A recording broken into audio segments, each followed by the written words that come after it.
Babylon was awake beneath the night. Its walls shone faintly under foreign stars. Its towers rose like golden shadows, and far from Jerusalem, a young exile learned to pray where no familiar hill could answer him. Kings would dream, furnaces would burn, lions would wait in darkness, empires would rise and fall. But the God of heaven was not captive. So let the world grow quiet around you now. Let the day loosen its grip. This is the Shepherd's Bible. Tonight, we enter the story of Daniel in Babylon. This telling follows Daniel as a servant of the Most High across many years, from youth to old age, from the first sorrow of exile to the final promise of rest. It also receives the sacred memories preserved with Daniel in the Greek tradition, the hymn in the furnace, the innocence of Susanna, and the witness against Bel and the dragon. These are told here without argument, without debate, and without breaking the quiet flow of the night. The story will move through courts and bedrooms, through feasts and decrees, through prayer and vision. But underneath every scene is one steady truth. The God of Israel is not limited by place. Jerusalem may be wounded. The temple vessels may be carried into a foreign treasury. The young may be renamed by another empire. Still, the Lord remains Lord. So listen gently. Daniel's story is not only about danger. It is about steadiness. It is about a faithful life lived in a place that does not share that faith. It is about wisdom without compromise, service without surrender, courage without harshness, and prayer that keeps its windows open toward home. We begin beneath the sorrow of exile, when Jerusalem had been wounded and the vessels of the house of God were carried away into a foreign land. The road from Judah to Babylon was long, and for those taken from their homes, it must have felt longer still. Behind them lay the city of David, the memory of the temple, the songs of Zion, the language of fathers and mothers, the smoke of offerings, the hills where generations had prayed. Ahead of them stood Babylon, vast, brilliant, restless. The city rose near the rivers, full of power and splendor, full of learning and ambition, full of gods made by human hands and kings who believed their word could shape the earth. Its gates were strong. Its palaces gleamed. Its officials moved through courts and corridors with the confidence of an empire that had swallowed many smaller kingdoms and expected to swallow more. But the story of Daniel begins with a truth quieter than empire. The Lord had not disappeared when his people were carried away. The God of Israel was present even in Babylon. He was present on the road of exile, present in the grief of the young, present in the strange language of a foreign court, present when holy vessels were placed in the treasury of another god, present where his servants seemed powerless, present before kings knew his name. The night over Babylon was deep, but it was not empty. Among the children of Judah taken into the king's service were 4 young men whose names would be remembered for generations: Daniel, Hananiah, Mishael, and Azariah. They were chosen because they had promise in them. They were of noble background, able to learn, able to stand in the palace, able to be shaped, or so Babylon thought, into servants of the empire. They were brought into a new world, new language, new food, new customs, new names. Daniel was called Belteshazzar. Hananiah was called Shadrach. Mishael was called Meshach. Azariah was called Abednego. Babylon had a way of renaming things. It renamed cities when it conquered them. It renamed loyalties when it absorbed them. It renamed young men so that their old lives would seem distant, their old prayers small, their old God far away. But a name given by empire does not erase a soul known by God. Daniel listened. Daniel learned. Daniel served with humility. But in his heart he resolved that he would not defile himself with the king's delicacies or with the wine that came from the royal table. His refusal was not loud. It was not proud. It was not rebellion for the sake of being seen. It was quiet faithfulness in a place where faithfulness might easily have been softened, postponed, or hidden away. Daniel asked permission.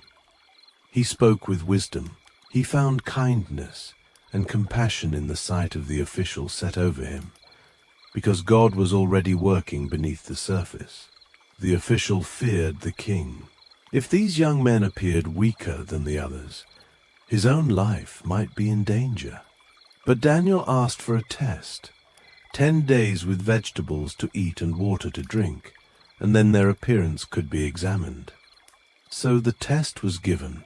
For 10 days, the young men ate simply water, vegetables, the food of humility. No wine from the king's table, no delicacy that troubled their conscience, no feast that cost them peace with God.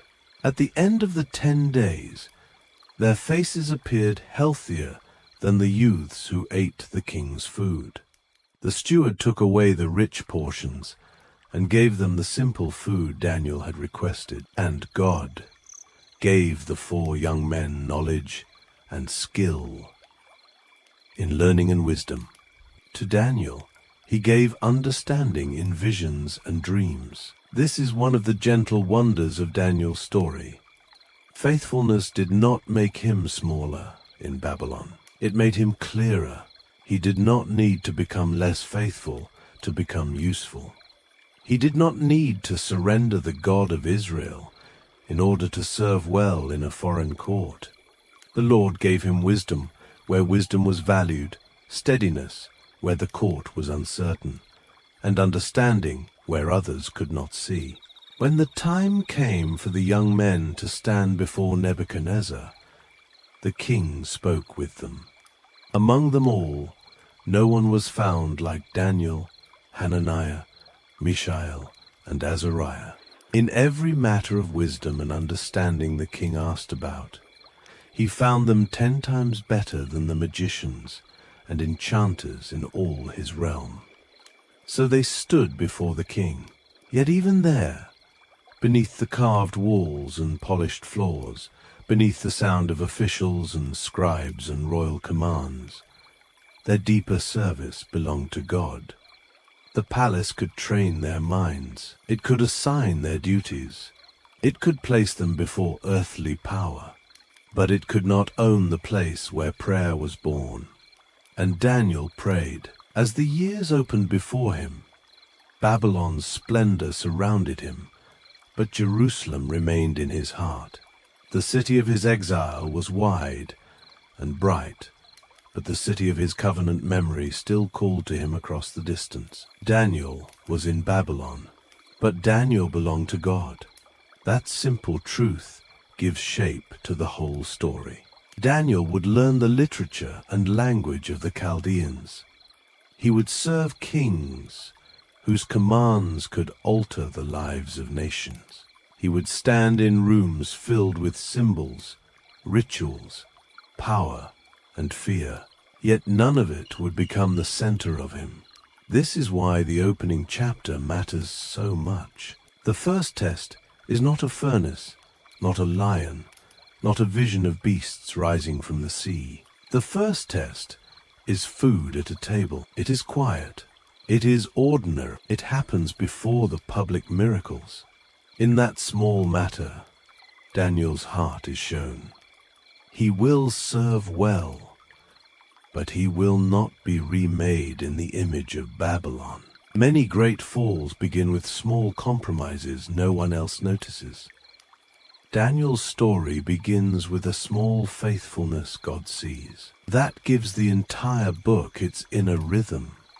The man, who will later pray with windows open, is already learning to belong to God in the hidden places. His holiness is not lived in a quiet monastery or a peaceful village. It is lived inside pressure, administration, politics, ambition, and the strange expectations of a foreign court. He is faithful not by escaping the world, but by refusing to let the world own his worship. That is why the story feels steady rather than sentimental. Daniel does not float above Babylon. He works there. He learns there. He becomes excellent there. But the excellence is ordered beneath devotion. His skill serves kings, but his soul serves God. The first great testing of Daniel's wisdom came in the night, because kings, like ordinary men, cannot command sleep to be peaceful. Nebuchadnezzar dreamed, and his spirit was troubled. The dream came to him with such weight that when he awoke, the splendor of the palace could not comfort him. Gold could not soothe him. Guards could not protect him from the memory of what he had seen. He called for the magicians, enchanters, sorcerers, and Chaldeans, demanding that they tell him not only the interpretation of the dream, but the dream itself. The wise men were afraid. They told the king that no man on earth could do what he asked. A king might demand many things, but this was beyond human power. Only the gods, they said, could reveal such a secret, and their dwelling was not with flesh. Nebuchadnezzar's anger burned. The command went out that the wise men of Babylon should be destroyed. The decree reached Daniel and his companions. Daniel did not panic. He did not run blindly. He spoke with prudence and discretion. He asked for time, and then he went to his house and made the matter known to Hananiah, Mishael, and Azariah.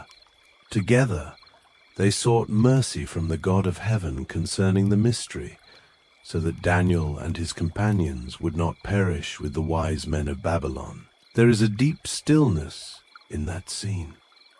4 exiles in a foreign city, a death sentence over the wise, a king's dream hidden like a sealed chamber, and in the quiet prayer. Daniel did not begin by trusting his education. He did not begin by trusting his position. He did not begin by trusting his own cleverness. He sought mercy from the God of heaven. In the night, the mystery was revealed to Daniel in a vision. Then Daniel blessed the God of heaven. He praised the Lord who gives wisdom to the wise and knowledge to those who have understanding. He blessed the one who changes times and seasons, removes kings and sets up kings, reveals deep and secret things, knows what is in darkness, and has light dwelling with him. Before Daniel went to the king, he worshipped. That too matters. The answer was not merely information, it was mercy. Daniel went to Arioch, the captain appointed to destroy the wise men, and asked him not to destroy them. Then he was brought before Nebuchadnezzar. The king asked whether Daniel could make known the dream and its interpretation. Daniel answered with humility, "No wise men, enchanters, magicians, or soothsayers could reveal the secret the king had demanded. But there is a God in heaven who reveals secrets." Daniel did not place himself at the center. That humility is part of his wisdom. Daniel understands the dream only because the God of heaven has shown mercy. He does not turn revelation into self-importance, nor use the crisis to make himself glitter before the king. He becomes, instead, a clear window through which the king may glimpse the authority of God. This makes Daniel different from the court magicians around him. They are trapped by the limits of human craft. Daniel is free because he knows the source of wisdom is beyond himself. He can stand before Nebuchadnezzar without pretending to be more than he is, because he knows the Lord is more than Babylon imagines. He placed God there. He told the king that the dream had come to show what would happen in days to come, and that the secret had been revealed not because Daniel had more wisdom than any living man, but so the interpretation could be made known and the thoughts of the king's heart understood. Then Daniel described the dream. The king had seen a great image. It was mighty and bright, standing before him with terrible splendor. Its head was fine gold. Its chest and arms were silver. Its belly and thighs were bronze. Its legs were iron. Its feet were partly iron and partly clay. Then a stone was cut out, not by human hands. The stone struck the image on its feet, and the iron, clay, bronze, silver, and gold were broken together. They became like chaff from the summer threshing floors, and the wind carried them away until no place was found for them.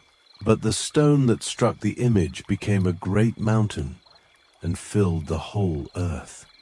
Daniel gave the interpretation. Nebuchadnezzar was the head of gold. After him would come other kingdoms, each in its time, strong and fragile in different ways. But in the days of those kingdoms, the God of heaven would set up a kingdom that would never be destroyed.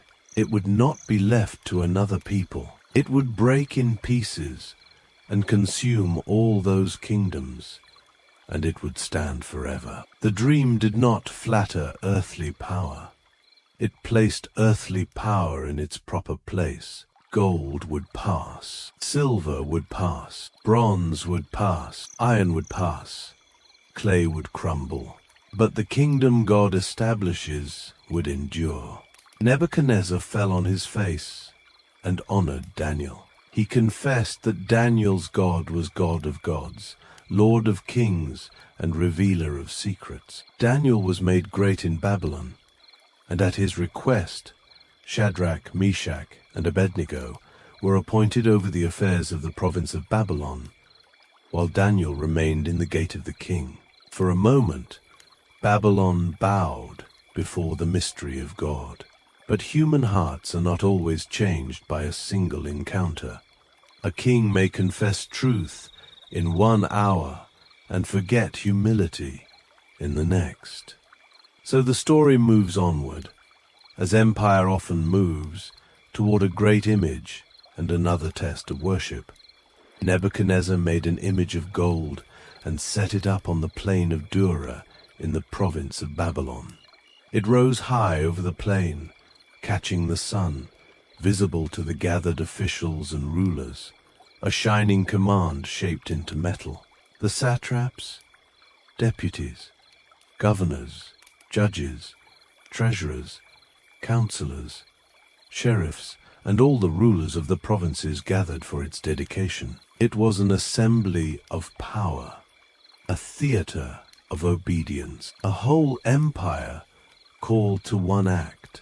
The herald cried aloud that when the peoples heard the sound of horn, flute, zither, lyre, harp, pipe, and all kinds of music, they were to fall down and worship the golden image the king had set up. Whoever did not fall down and worship would be cast into the middle of a burning fiery furnace. The music began. Across the plain, nations and languages bowed, bodies lowered, heads bent. The golden image stood above them all. But 3 men did not bow. Shadrach, Meshach, and Abednego remained faithful to the God of Israel. Certain Chaldeans came near and accused them before the king. They reminded Nebuchadnezzar of his decree. They named the 3 Jews whom he had appointed over Babylon's affairs, and said they had not respected the king, did not serve his gods, and did not worship the golden image. Nebuchadnezzar was filled with rage. He commanded that the men be brought before him. He asked whether it was true. He gave them another chance. If they would bow when the music sounded, all would be well. But if they would not worship, they would be cast into the furnace at once. Then came the king's question, "Who is the God who will deliver you out of my hand?" The answer of the 3 faithful men has crossed centuries like a flame that does not go out.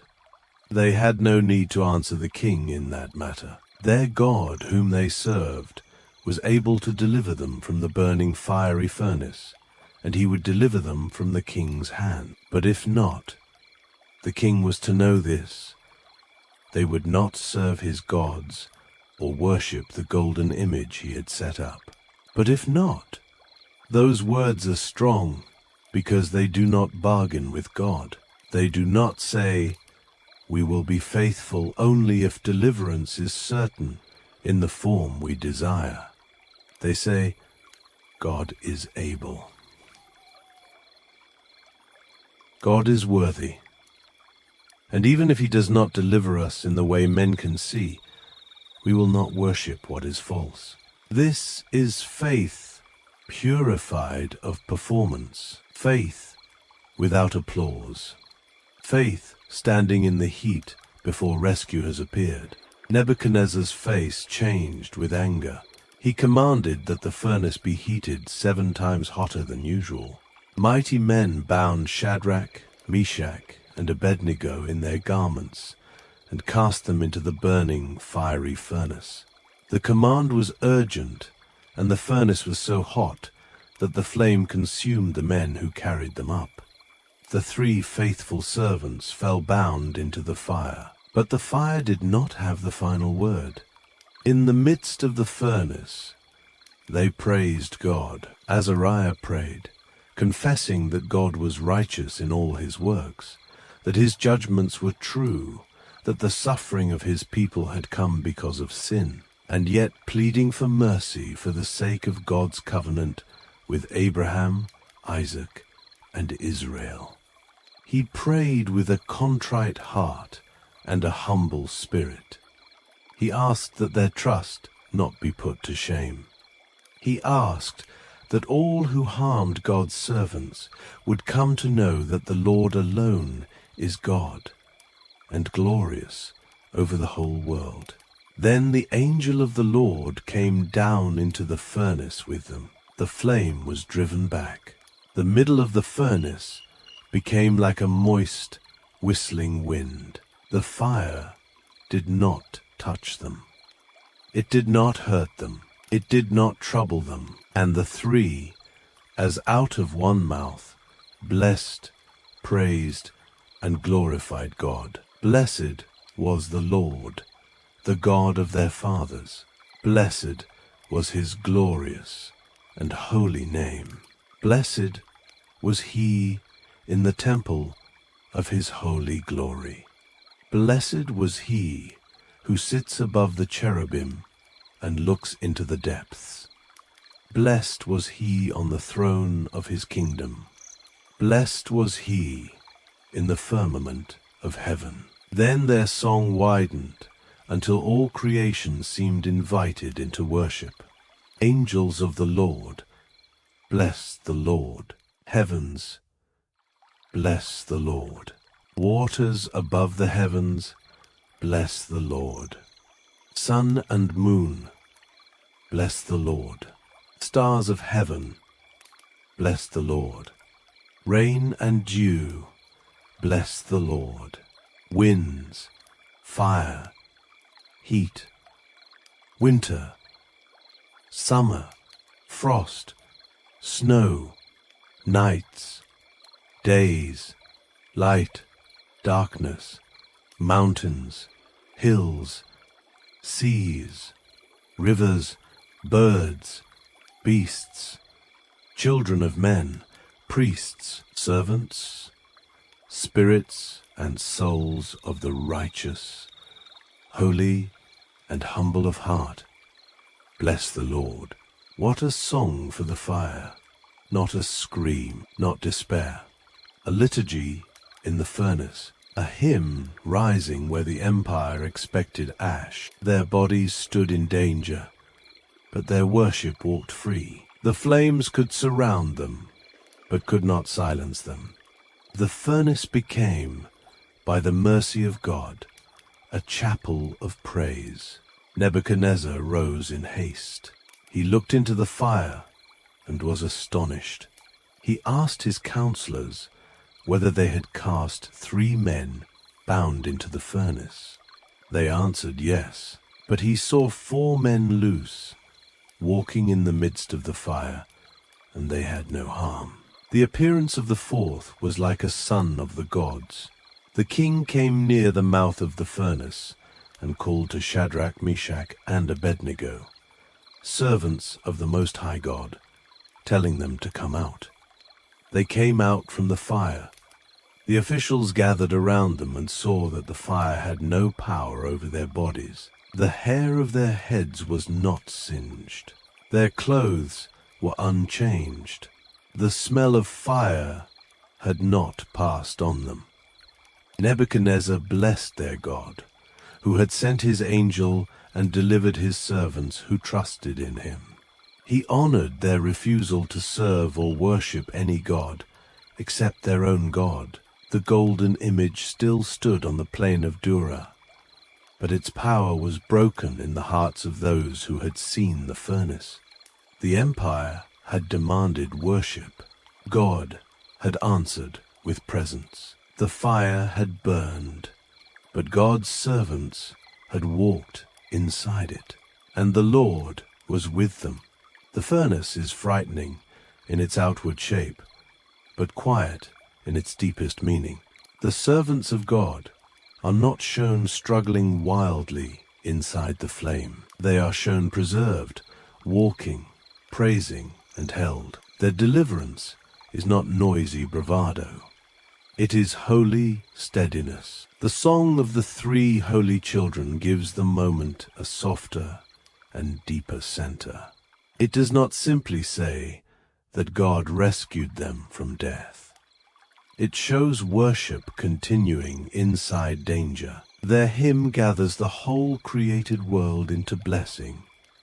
Heavens and waters, sun and moon, stars and rain, fire and heat, frost and snow, mountains and hills, beasts and birds, priests and servants, humble hearts and holy souls.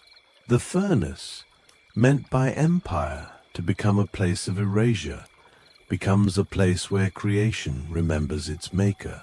The story does not invite fear to have the last word. It lets the flames be real, but it lets God be nearer. It lets danger exist, but it shows that danger is not sovereign. The 4th presence in the fire is the mercy of God drawing close to the faithful when no human rescue can enter. And so the fiery furnace is not only a miracle of survival, it is a lesson in worship under pressure.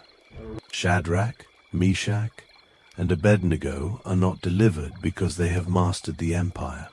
They are delivered because the living God is able to keep his servants wherever he permits them to stand. In time, Nebuchadnezzar dreamed again. This dream did not come as the image of a statue with kingdoms shaped in metal. It came as a living thing, a tree in the middle of the earth. The tree was great and strong. Its height reached to heaven, and it could be seen to the ends of the earth. Its leaves were beautiful. Its fruit was abundant. Food for all was found in it. The animals of the field rested beneath its shade, and the birds of the sky lived in its branches.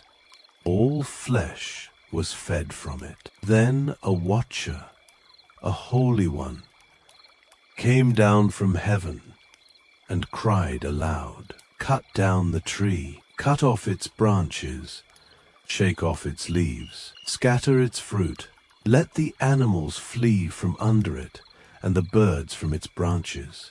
But leave the stump of its roots in the earth, bound with iron and bronze in the tender grass of the field. Let it be wet with the dew of heaven. Let its portion be with the animals. Let its heart be changed from a man's heart, and let an animal's heart be given to it, until 7 times pass over it." The purpose was clear, that the living may know that the Most High rules in the kingdom of men, gives it to whomever he will, and sets up over it the lowest of men. Nebuchadnezzar told the dream to Daniel. Daniel was troubled for a time. His thoughts alarmed him. This is a tender detail. Daniel did not delight in the king's humbling. He did not speak as a man eager to see judgment fall. He served truthfully, but not cruelly. He knew the meaning, and the meaning grieved him. The king told Daniel not to let the dream or its interpretation trouble him. Daniel answered with care. The tree was Nebuchadnezzar himself. His greatness had grown and reached to heaven. His dominion had stretched to the ends of the earth. But the decree of the Most High had come upon him. He would be driven from men. His dwelling would be with the animals of the field. He would eat grass like oxen and be wet with the dew of heaven, until he learned that the Most High rules in the kingdom of men and gives it to whomever he will. The stump left in the ground meant that the kingdom would be sure for him after he came to know that heaven rules. Then Daniel gave counsel. Break off sins by righteousness. Break off iniquities by showing mercy to the poor. Perhaps there might be a lengthening of tranquility. For 12 months, the warning stood like a quiet lamp in the king's memory. Those 12 months are easy to pass over, but they carry a quiet mercy. Nebuchadnezzar was not humbled without warning. He was given time. He was given counsel. He was given a path of repentance through righteousness and mercy to the poor. The dream had unsettled him, but the Lord allowed space between warning and fulfillment. In that space, the king still walked through halls of power. He still heard petitions. He still gave commands. He still saw the city answer to his name. And perhaps for a while, Daniel's words lingered somewhere in him, like a distant bell heard through palace walls. But pride has a way of returning to the rooms where it was once honored. It waits until fear has faded. It waits until the trembling caused by warning feels less sharp. Then it begins again to whisper that greatness is self-made, that power belongs to the hand that holds it, that splendor is proof of righteousness. Then one day, Nebuchadnezzar walked in the royal palace of Babylon. He looked over the city, over its walls and buildings and splendor, and said in his heart and with his mouth that this was great Babylon, which he had built by the might of his power and for the glory of his majesty. While the word was still in the king's mouth, a voice fell from heaven. The kingdom had departed from him. The dream came to pass. Nebuchadnezzar was driven from men. He ate grass like oxen. His body was wet with the dew of heaven. His hair grew like eagle's feathers, and his nails like birds' claws. The king who had walked above Babylon in pride was brought low beneath the open sky. Yet this section of the story is not told to mock him. It is told to reveal mercy through humbling. Pride makes men less human, though it promises to make them gods. Humility restores the eye. At the end of the days, Nebuchadnezzar lifted his eyes to heaven. His understanding returned to him. He blessed the Most High and praised and honored him who lives forever. He confessed that God's dominion is everlasting, his kingdom from generation to generation, and all the inhabitants of the earth are counted as nothing before him. God does according to his will in the army of heaven and among the inhabitants of the earth, and no one can stop his hand or ask him, "What are you doing?" Nebuchadnezzar's reason returned. His majesty and splendor returned. His counselors and lords sought him again. He was established in his kingdom, and excellent greatness was added to him.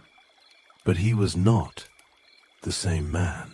Now he praised, exalted, and honored the King of heaven, all whose works are truth, and whose ways are justice, and who is able to humble those who walk in pride. Babylon still stood. The king still reigned. But heaven had bent his heart low enough to see. This part of Daniel is important because it refuses to treat kings as unreachable. Nebuchadnezzar was mighty, but he was still a man before God. His power could command armies, but it could not command sanity. His city could rise in splendor, but it could not protect him from the judgment of heaven. And yet, when his eyes were lifted, mercy met him. That balance gives the story its solemn peace. God humbles the proud, but the humbling is not pointless cruelty. It is an awakening. The king who had looked over Babylon and seen only himself was taught to look up and confess the King of heaven. The empire remained temporary. The throne remained borrowed, but the lesson was true. Heaven rules. Years passed. Kings changed. The gold of one reign gave way to the trembling of another. Belshazzar the king made a great feast for 1,000 of his lords and drank wine before them. It was night in Babylon, but not a night of prayer. Lamps burned, cups passed, voices rose. The palace glittered with careless splendor. Belshazzar, while tasting the wine, commanded that the gold and silver vessels taken from the temple in Jerusalem be brought out, so that the king, his lords, his wives, and his concubines might drink from them. So the vessels from the house of God were brought into the feast. Holy things were handled as objects of display. They drank wine from them and praised gods of gold, silver, bronze, iron, wood, and stone. Then, in the same hour, fingers of a man's hand appeared and wrote opposite the lampstand on the plaster of the wall of the king's palace. The king saw the part of the hand that wrote. His face changed. His thoughts troubled him. The joints of his body were loosened, and his knees struck one against another. The music of the feast could not cover the silence of that writing. The king cried aloud for the enchanters, Chaldeans, and soothsayers. Whoever could read the writing and show its interpretation would be clothed in purple, have a chain of gold around his neck, and be made the third ruler in the kingdom. The wise men came, but they could not read the writing or make known the interpretation. Belshazzar was greatly troubled, and his lords were perplexed. Then the queen came into the banquet house and spoke of Daniel. In the days of Nebuchadnezzar, she said, light, understanding, and wisdom like the wisdom of the gods had been found in him. He had interpreted dreams, explained riddles, and solved hard questions. It is striking that Daniel had to be remembered. In one reign, he had been honored. In another, he had almost become a forgotten elder, known by those who still carried memory but not called first by the frightened king. This too feels true to life. Faithful service may be celebrated for a season and then pushed to the edge of a newer court. But the gift of God in Daniel had not faded. He did not need constant visibility to remain faithful. He did not need the palace to keep clapping in order to keep wisdom alive. When the moment came, the old servant could still speak with clarity. Daniel was brought before the king. Belshazzar offered him gifts and honor if he could read the writing. Daniel's answer was steady. The gifts could remain with the king. The rewards could be given to another. Daniel would read the writing and make known the interpretation. He began not with flattery, but with memory. The Most High God had given Nebuchadnezzar kingdom, greatness, glory, and majesty. All peoples trembled before him, whom he wished he killed, whom he wished he kept alive, whom he wished he raised up, whom he wished he put down.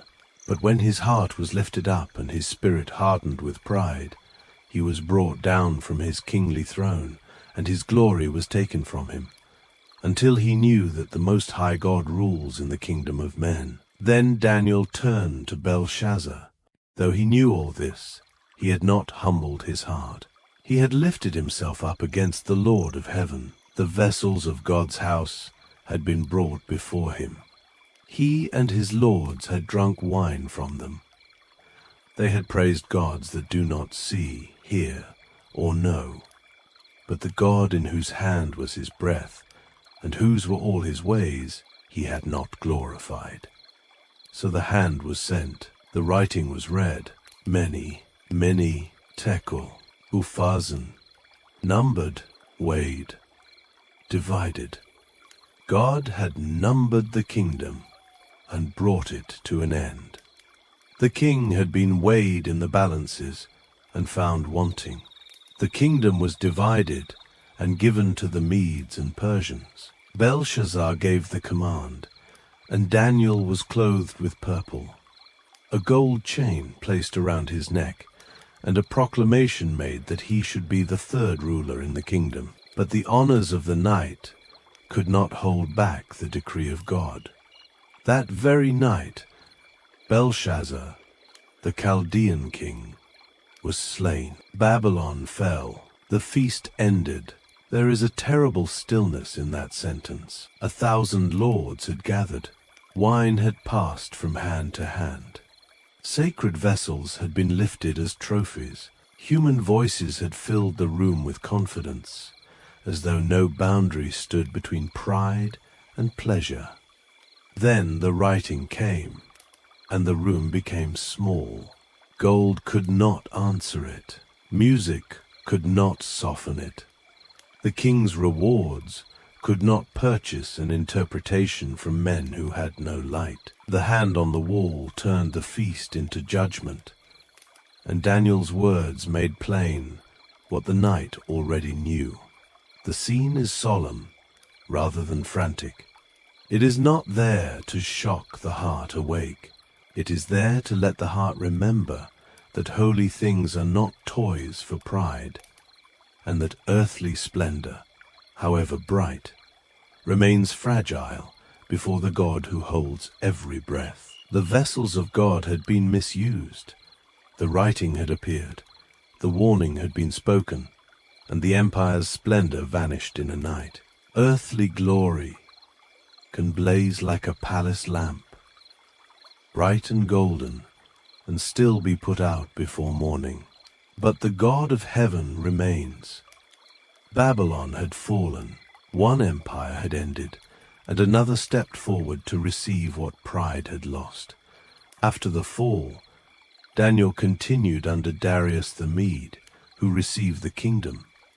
Darius appointed officials over the realm, and over them 3 presidents, of whom Daniel was one.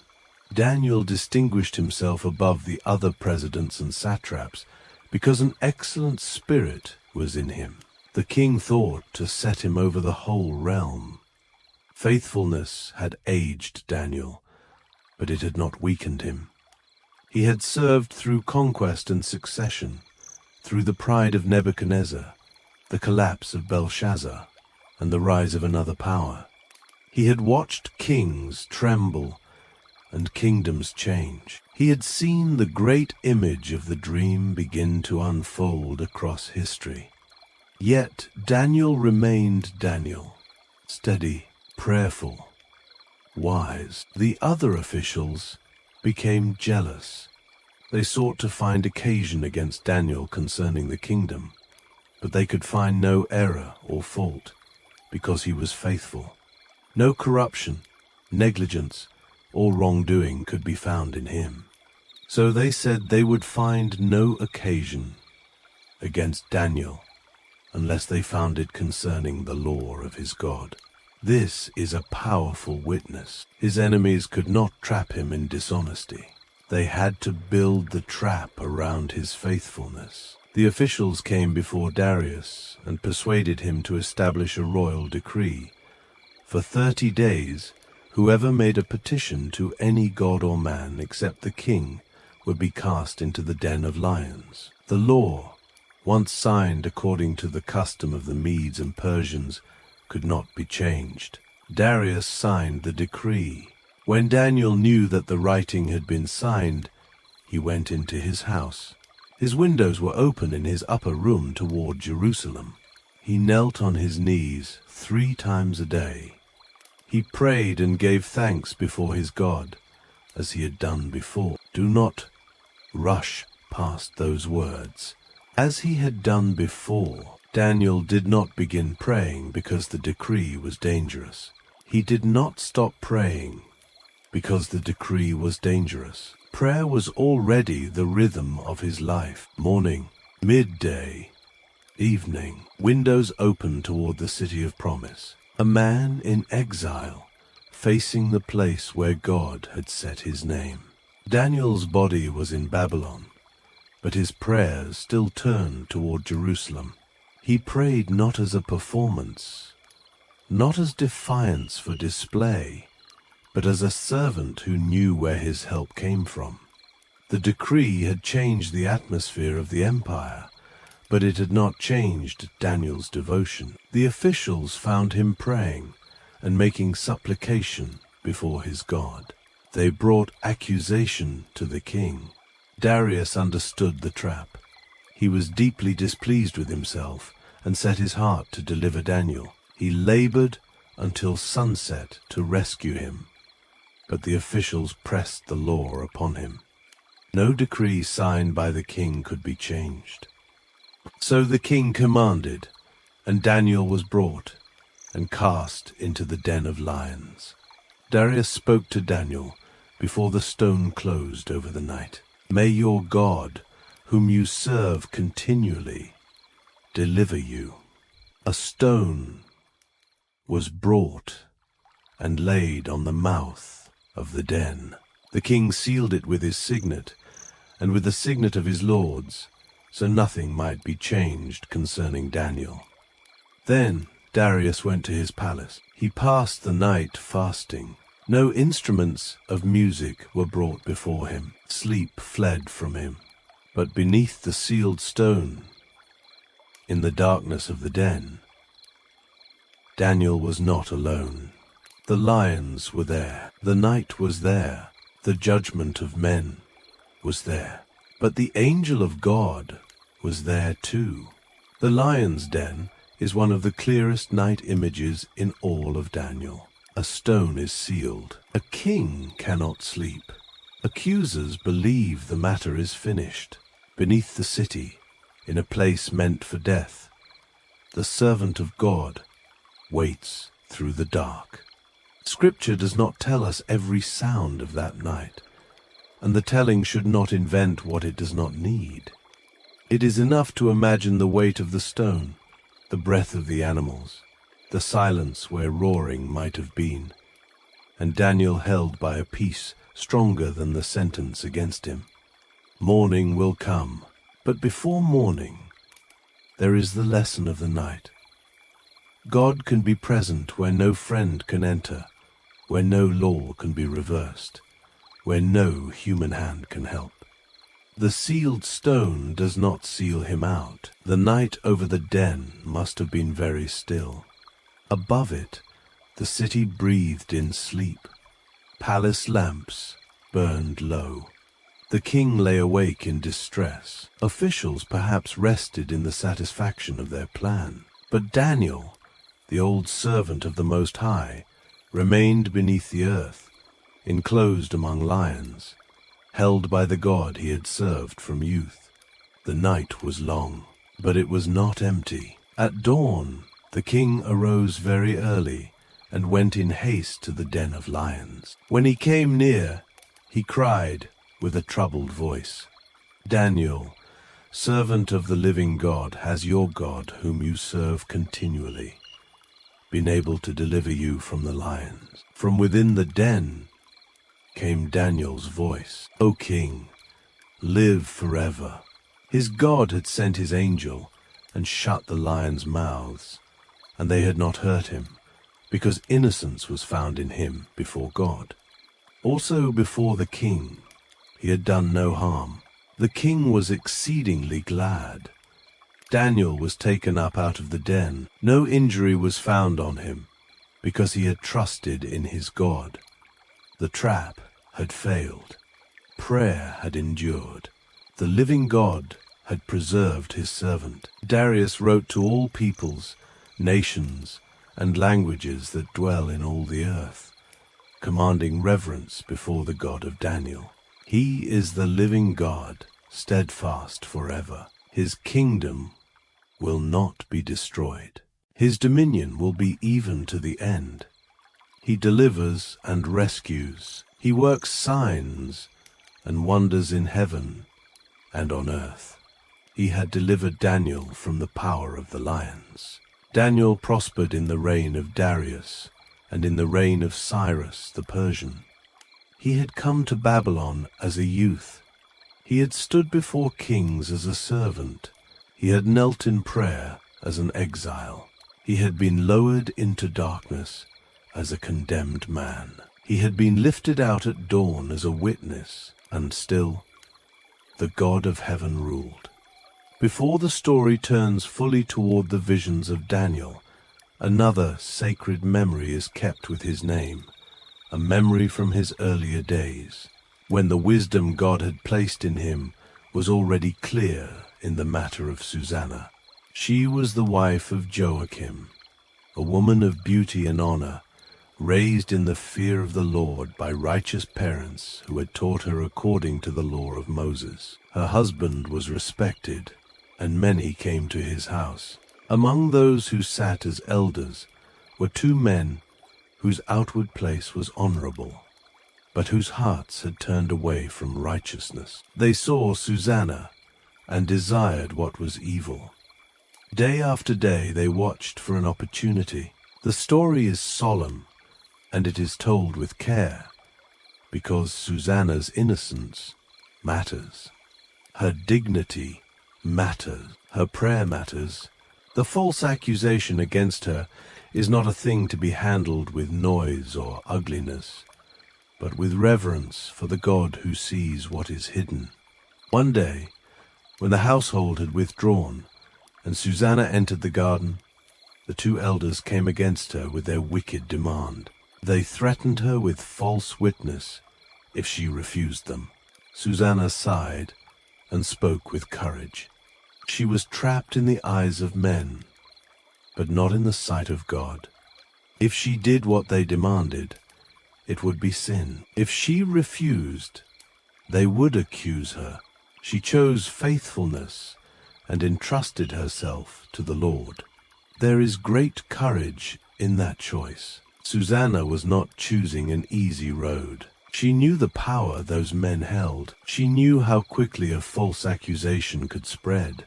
She knew how the word of respected elders could crush the voice of an innocent woman. Still, she would not purchase outward safety with inward sin. Her cry is one of the most moving parts of the story, because it rises from the place where human help seems thin. She does not have a courtroom advantage. She does not have witnesses who can protect her. She does not have power equal to the men who accuse her. What she has is truth, conscience, and the God who sees what is hidden. Susanna's innocence matters.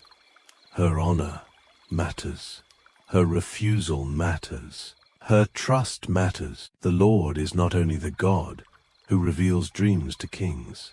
He is the God who hears the threatened, the falsely accused, and the faithful who stand alone. She cried out. The elders cried out also. The household came running.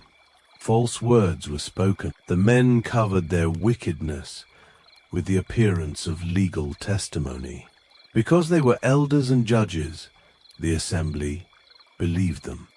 Susanna was condemned, but she lifted her eyes toward heaven because her heart trusted in the Lord. God heard her voice. As she was being led away, God stirred up the Holy Spirit of a young man named Daniel.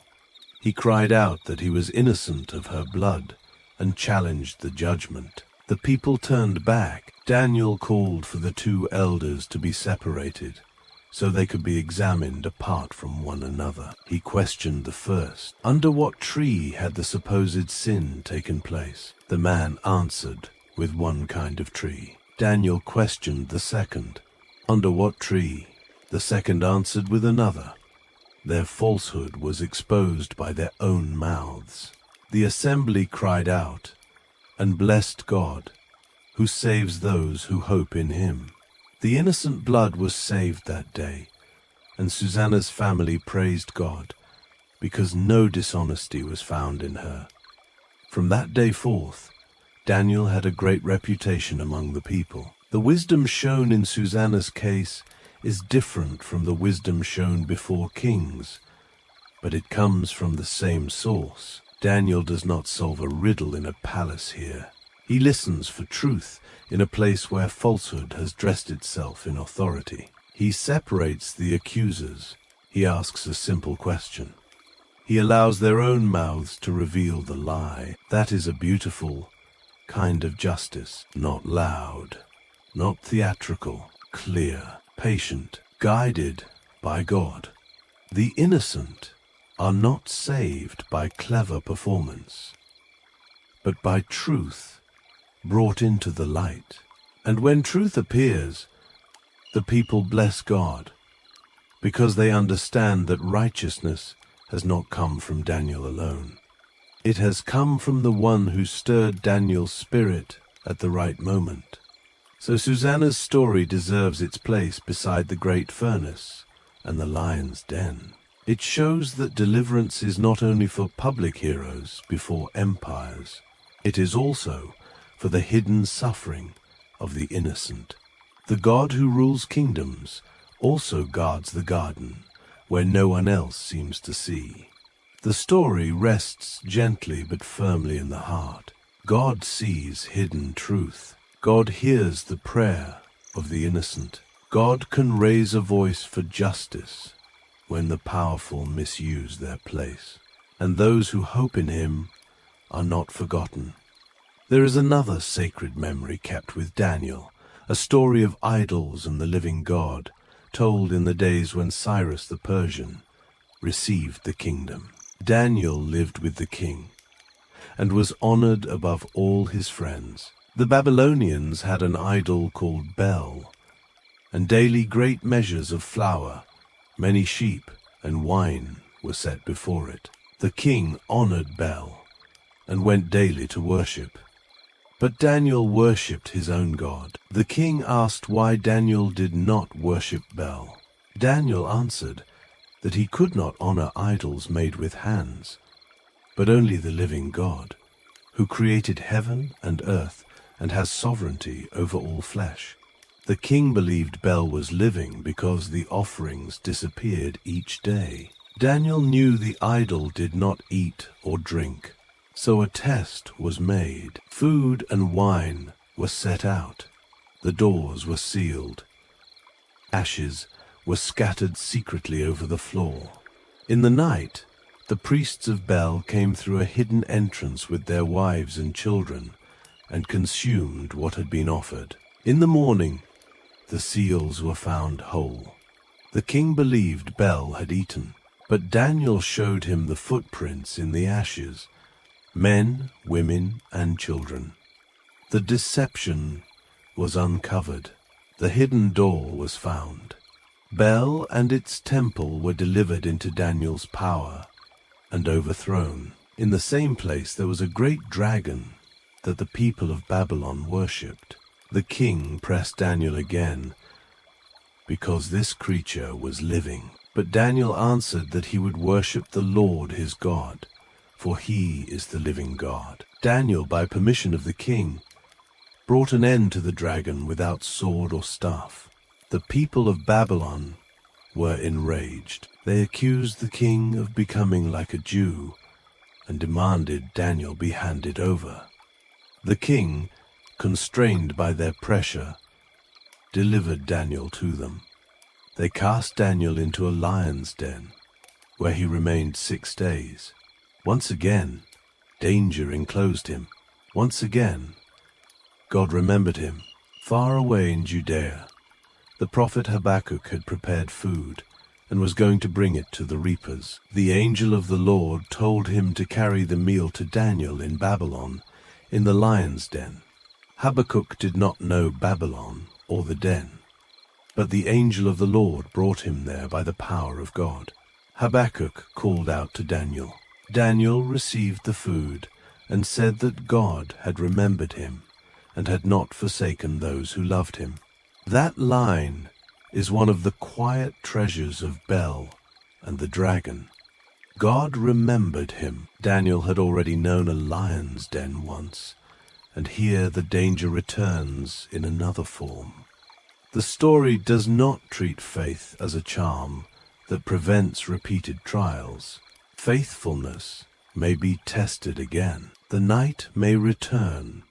The sealed place may close once more. But remembrance returns as well. God does not grow tired of preserving his servant. The angelic care that shut the mouths of lions in one account now brings food by a road no human map could draw. Habakkuk does not understand the journey, yet he obeys. Daniel receives what is given.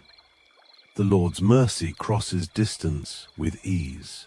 Then Habakkuk was returned to his own place. On the 7th day, the king came to mourn for Daniel. He looked into the den and found Daniel sitting there. The king cried aloud, confessing the greatness of the Lord, the God of Daniel. Daniel was drawn out, and the living God was glorified. In these stories, the emptiness of idols is shown without noise. Clay and brass do not save. Hidden priests cannot make a false god true. A creature, however feared, is not the creator. Power, hunger, deception, and accusation cannot overturn the hand of the living God. The tone remains reverent rather than mocking. The point is not to laugh at a people caught in false worship. The point is to show the difference between what is made and the one who makes. Bel receives offerings, but cannot eat. The dragon is living, but it is still a creature. The priests can hide their footsteps for a night, but they cannot hide them from God. Daniel's witness is steady.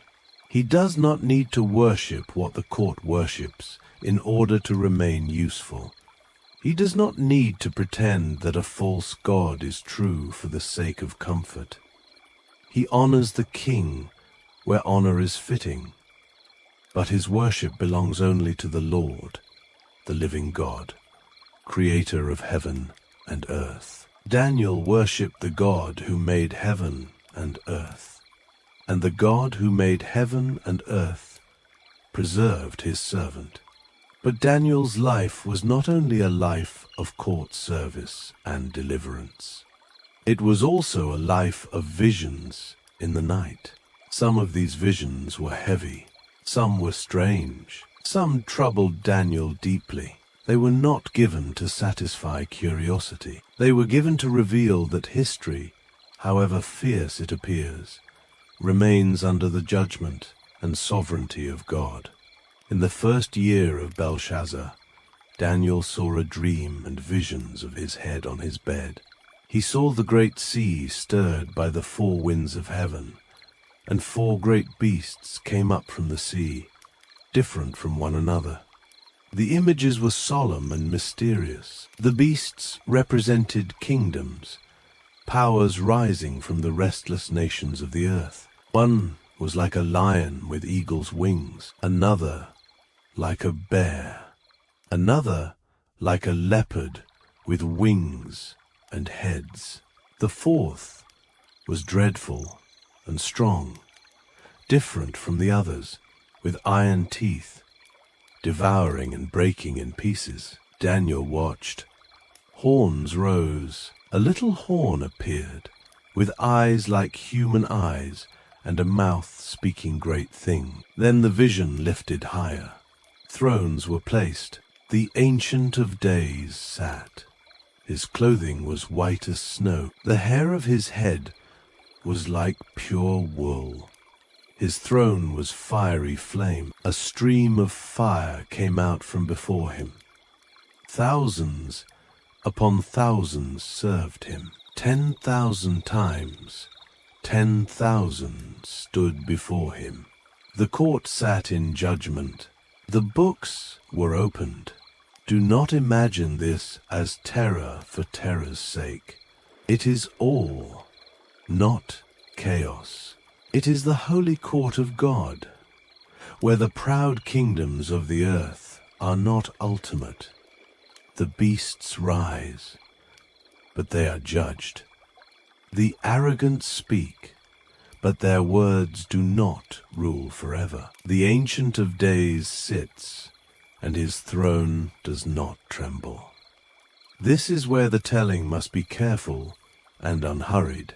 Daniel's images are not given to make the heart anxious. They are given to reveal that even the most frightening powers are seen, measured, and judged by God. The beasts are wild, but they are not eternal. Their violence has limits.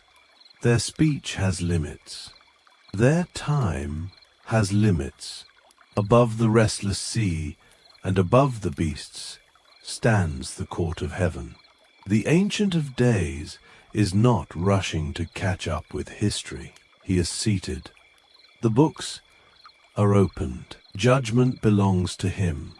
In a world where kingdoms often seem loud and cruel, this vision gives the faithful a deeper reality to rest upon. God is not absent from history. He is judge over it. Then Daniel saw one, like a son of man, coming with the clouds of heaven. He came to the Ancient of Days, and was brought near before him. To him was given dominion, glory, and a kingdom, so that all peoples, nations, and languages should serve him. His dominion is everlasting. It will not pass away. His kingdom will not be destroyed. The vision troubled Daniel, and he asked concerning its meaning. He was told that the great beasts were kingdoms that would arise out of the earth, but the saints of the Most High would receive the kingdom and possess it forever. The proud kingdoms would have their hour. The saints would endure. God would judge, and the kingdom would belong to the Most High. The vision of one like a son of man gives Daniel's story one of its brightest windows. After beasts have risen from the sea, Daniel sees a human-like figure coming with the clouds of heaven. Dominion, glory, and a kingdom are given to him. Peoples, nations, and languages serve him. His dominion does not pass away. His kingdom is not destroyed. For those who listen in faith, this image carries profound hope, and it can be received with reverence without becoming a lecture. The vision points beyond beastly power toward a kingdom marked not by devouring teeth, but by God-given dominion. Earthly empires rise from below like beasts from the sea. The final kingdom comes from above, with the clouds of heaven. Daniel is troubled by what he sees, but the heart of the vision is comfort. The saints of the Most High will not be forgotten. The arrogant horn may speak. The beasts may trample for a season, but judgment will sit, and the kingdom will be given according to God's purpose. Another vision came to Daniel in the reign of Belshazzar. He saw himself in Susa by the Ulai Canal. He saw a ram with 2 horns, pushing westward, northward, and southward. No animal could stand before it. It did according to its will and became great. Then a male goat came from the west, moving swiftly over the face of the whole earth. It had a notable horn between its eyes. It came to the ram in fury, struck it, broke its horns, and cast it down. The goat became very great, but when it was strong, the great horn was broken, and 4 notable horns came up in its place. Out of one came another horn, growing in power, casting down some of the host and stars, magnifying itself, and interfering with the regular offering. The vision was weighty, and Daniel heard holy ones speaking of time, cleansing, and desolation. The angel Gabriel was sent to give Daniel understanding. Daniel was afraid and fell on his face, but he was told to understand that the vision belonged to the time of the end. The symbols were explained in terms of kingdoms and rulers, but the heart of the matter remained larger than any one earthly power. Arrogance rises, violence acts, holy things suffer, but God sets limits. God knows the appointed times, and God brings cleansing. Daniel fainted and was sick for days. Then he rose and did the king's business. That quiet line carries much of Daniel's life. He saw what would overwhelm many men, yet he returned to faithful duty. He carried visions, but also responsibilities. He was not made restless by revelation, as though ordinary service no longer mattered. He continued to serve. There is wisdom in that. A person may be shown deep things and still return to the work God has placed before them. Prayer and duty belong together. Mystery and faithfulness belong together. Daniel did not need to master every hidden thing. He needed to receive what God gave, tremble where trembling was fitting, and remain faithful in the day at hand. In the first year of Darius, Daniel understood from the writings of Jeremiah that the desolations of Jerusalem would last 70 years. The knowledge did not make him proud. It did not make him careless. It moved him to prayer. He turned his face to the Lord God, seeking him by prayer and petitions, with fasting, sackcloth, and ashes. Daniel prayed not as a man who stood above his people, but as one who belonged to them. He confessed sin. He acknowledged shame. He did not say, "They have sinned," as though he were untouched by the sorrow of Israel. He said, "We have sinned. We have done wrong. We have acted wickedly. We have rebelled. We have turned aside from your commandments." This is the prayer of a righteous man who knows that righteousness does not make him separate from the people he loves. He confessed that righteousness belongs to the Lord, but shame of face belongs to the people who had sinned. He remembered that mercy and forgiveness belonged to the Lord our God, though his people had rebelled against him. He acknowledged that the curse written in the law had come upon them, Yet even in judgment, God remained righteous. Daniel pleaded for Jerusalem, for the holy mountain, for the sanctuary that lay desolate, for the city called by God's name. He did not present the request because of human righteousness, but because of God's great mercies. O Lord, hear. O Lord, forgive. O Lord, listen and act. Do not delay for your own sake. While Daniel was speaking, praying, confessing his sin and the sin of his people Israel, and presenting his supplication before the Lord his God, Gabriel came to him in swift flight at the time of the evening offering. The evening offering, even in exile, even with the temple desolate, Daniel's prayer moved in the rhythm of worship. Gabriel told Daniel that at the beginning of his petitions, the command went out, and he had come to give understanding, because Daniel was greatly beloved. Greatly beloved. That word rests softly over the old prophet. Daniel had been taken as a youth, renamed by Babylon, trained in a foreign court, tested by kings, envied by officials, lowered into dens, troubled by visions. Yet heaven called him greatly beloved. Gabriel spoke of 70 weeks appointed for Daniel's people and holy city, of transgression, sin, atonement, everlasting righteousness, sealed vision and prophecy, and an anointed one. The words were weighty, and generations have listened to them with care. But in this telling, we do not turn them into charts or arguments. We receive them with reverence and restraint.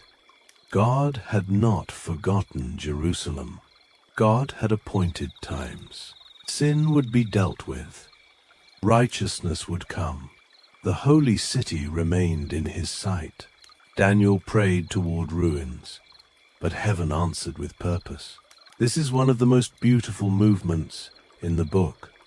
Daniel reads the prophet Jeremiah and does not treat prophecy as an excuse for passivity.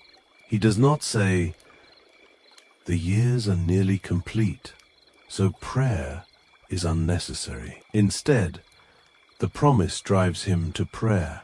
The word of God does not make him lazy. It makes him humble. He confesses with the people and for the people. He remembers the covenant. He remembers mercy. He remembers that the holy city is not precious because the people have earned it, but because God has placed his name there. His prayer is not built on human merit. It is built on the Lord's compassion. That makes Daniel's prayer deeply restful. It teaches that prayer does not need to be impressive to be holy. It needs to be honest. Daniel brings sin, shame, hope, memory, and need before God. And while he is still speaking, heaven moves toward him. The Lord had answered through Gabriel. The appointed times had been revealed. And still, the visions were not finished. In the 3rd year of Cyrus, king of Persia, another revelation came to Daniel, who was called Belteshazzar. The message was true and concerned a great conflict. Daniel understood the message and had understanding of the vision. In those days, Daniel mourned 3 full weeks. He ate no pleasant bread, no meat or wine came into his mouth.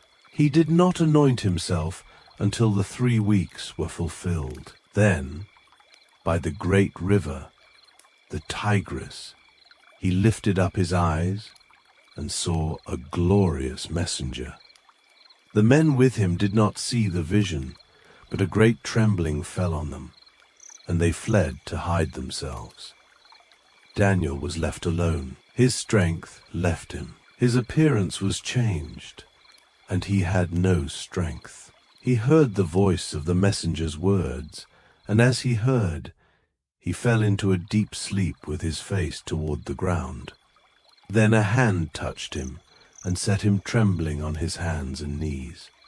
The messenger spoke to him, "Daniel, man greatly beloved, Understand the words that I speak to you. Stand upright, for I have been sent to you."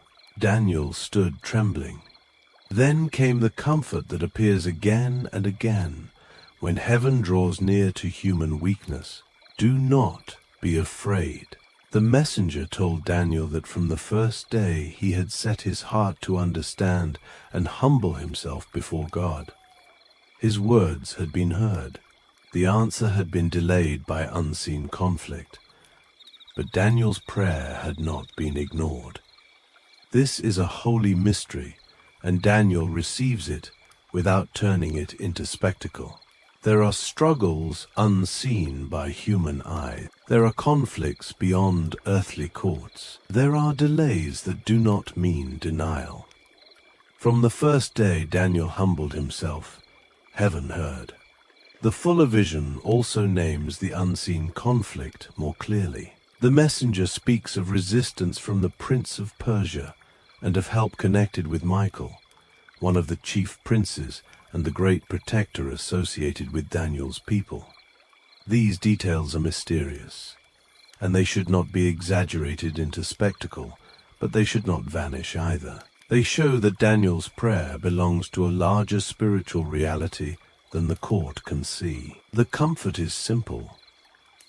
Delay is not the same as abandonment. Daniel mourns for 3 weeks. He feels weakness in his body. He falls silent before what is too great for him. Yet from the first day he has been heard.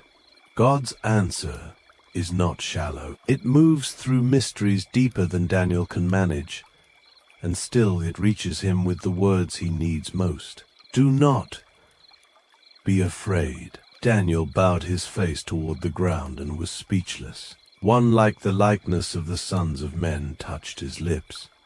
Daniel spoke of his anguish, his weakness, his inability to retain strength before such a vision. Again he was touched and strengthened. Man greatly beloved, do not be afraid. Peace be to you. Be strong. Yes, be strong. When he was strengthened, Daniel listened. The vision that followed traced conflicts, kings, alliances, betrayals, desecrations, persecutions, and endurance. It moved through the rise and fall of powers, through human pride and suffering, through battles that would trouble the faithful. Some who were wise would fall, to refine, purify, and make them white until the time of the end. There are parts of Daniel that feel like a mountain range in mist. One ridge appears, then another behind it. Near events and far hopes stand close together. Kings of the north and south struggle. Promises are pressured. The sanctuary is wounded.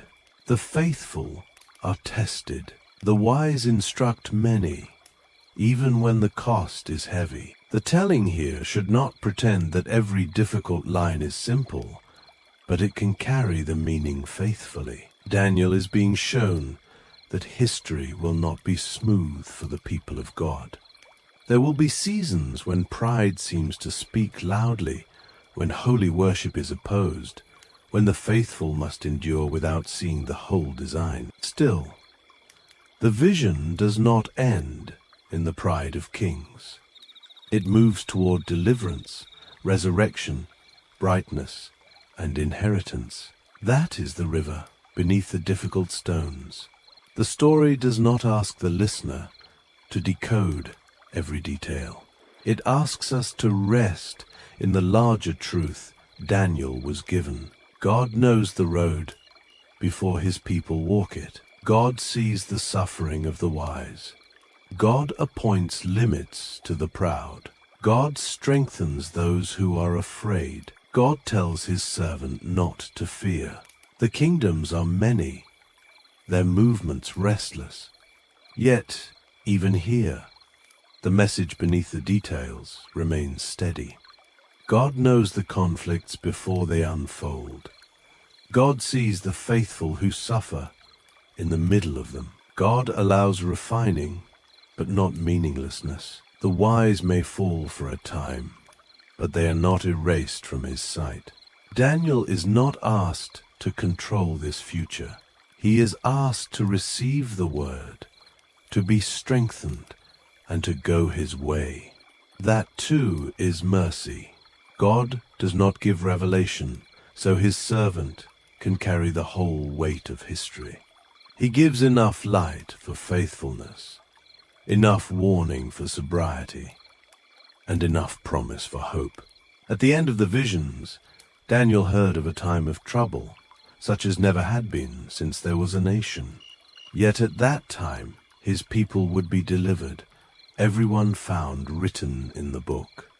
Many who sleep in the dust of the earth would awake, some to everlasting life. Those who are wise would shine like the brightness of the sky, and those who turn many to righteousness like the stars forever and ever. Daniel was told to shut up the words and seal the book until the time of the end. He saw and heard more than he could fully understand.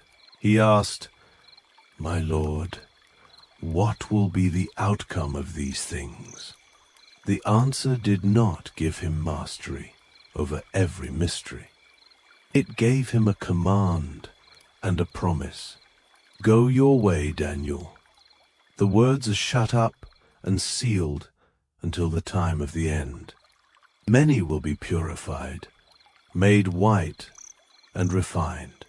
The wise will understand." Then came the final tenderness. "But go your way until the end, for you will rest and will stand in your inheritance at the end of the days. You will rest after dreams, after exile, after kings, after furnaces, after lions, after visions, after prayers toward Jerusalem, after long years of faithfulness in a foreign land." That is the final mercy of Daniel's story. He is not told to solve every mystery before he sleeps. He is not told to hold the kingdoms together by the strength of his own understanding. He is told to go his way. He is told that rest awaits him. He is told that he will stand in his inheritance at the end of the days. After all the visions, the final word is not confusion, it is promise.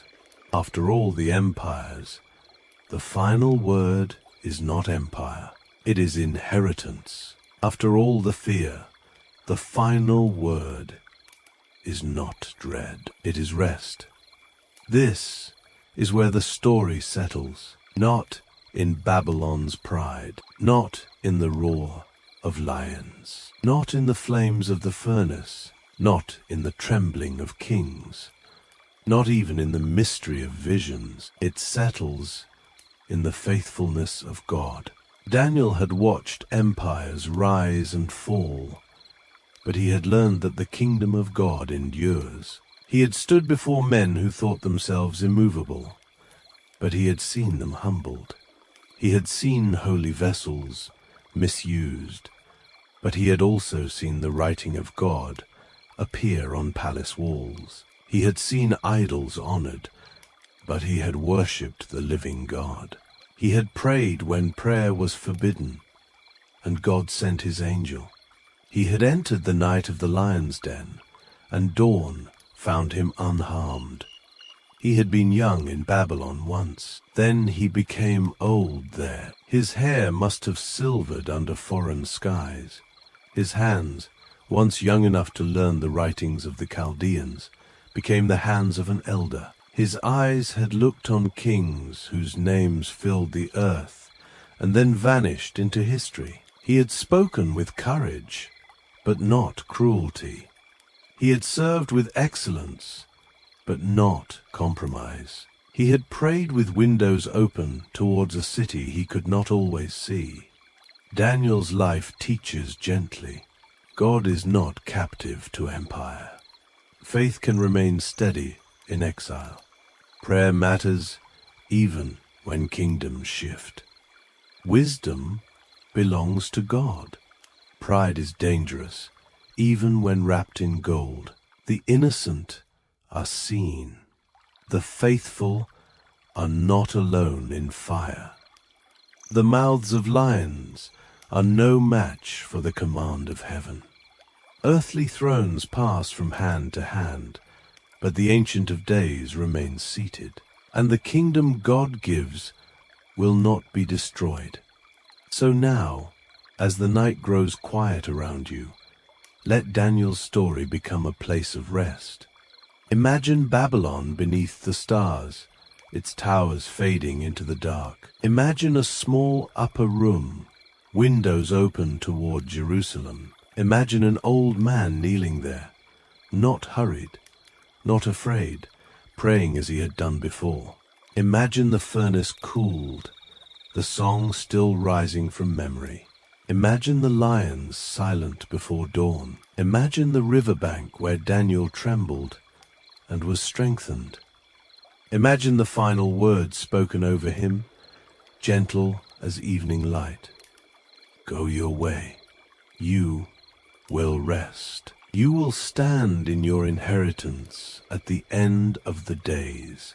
This has been the Shepherd's Bible. May the quiet courage of Daniel remain with you as the night deepens. Rest now beneath the care of the God who rules over kings, watches over exiles, strengthens the faithful, and keeps his people through the night.